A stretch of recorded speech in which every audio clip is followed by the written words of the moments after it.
Mata o te marama o Whiro, Tirea,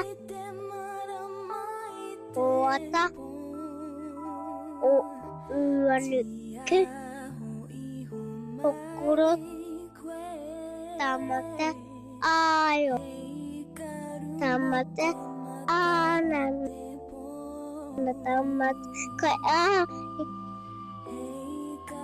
Tamatea Tūhāhā, Ariroa, Huna, Mawharu, Ohua, Atua Whakahaehae,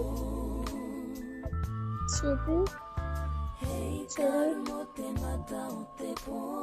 Rākaunui.